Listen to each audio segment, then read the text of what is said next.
কেননা আমি আল্লাহ রাব্বুল আলামিন দুনিয়াটা দিয়েছি কিছুদিনের জন্য, বান্দা যেন আমি আমার ইবাদত করতে পারে। এই কথা যদি কোনো মুমিন বান্দা মাথার ভিতরে ঢোকায় নাই যে আল্লাহ রাব্বুল আলামিন আমাদেরকে কিছুদিনের জন্য এই দুনিয়ার বুকে পাঠিয়েছে আমাদের নেকামলের জন্য, কারণ দুনিয়াটা স্থায়ী নয়, আমি আপনিও স্থায়ী নয়, একদিন আমাকে আপনাকে দুনিয়া থেকে চলে যেতে হবে। এই কথা মনে করে যদি কোনো বান্দা আমি আল্লাহ রাব্বুল আলামিনের ইবাদত করে, সেটাই হবে ওই বান্দার জন্য সফলতা।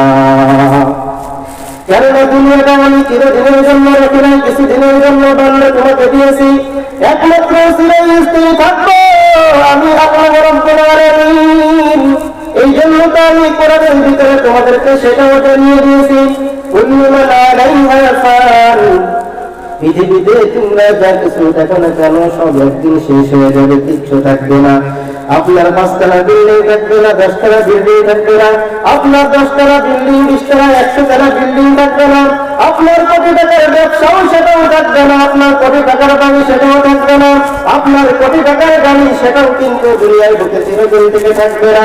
আপনার যা কিছু আছে সব কিছু একদিন শেষ হয়ে যাবে, আর একমাত্র আমি আল্লাহ রাব্বুল আলামিন হলাম দুনিয়ার বুকে শুধু একমাত্র টিকে থাকবো। বান্দা তুমি দুনিয়ার বুকে কয়দিন টিকে থাকবা? অহংকারে অপরাধ করি করিয়া, অন্যায় করি করিয়া আল্লাহ তাআলার সামনে তুমি কেমনে দাঁড়াইবা? বান্দা তোমাকে তো আমি সৃষ্টি করেছি আমার ইবাদতের জন্য। যদি বান্দা তুমি সফল কাম হতে চাও, যদি বান্দা তুমি আল্লাহ রাব্বুল আলামিনের সন্তুষ্টি অর্জন করতে চাও, তাহলে অবশ্যই অবশ্যই আল্লাহ রাব্বুল আলামিনের হুকুম আর তার নবীর সুন্নাত অনুযায়ী আপনাকে জীবন যাপন করা লাগবে।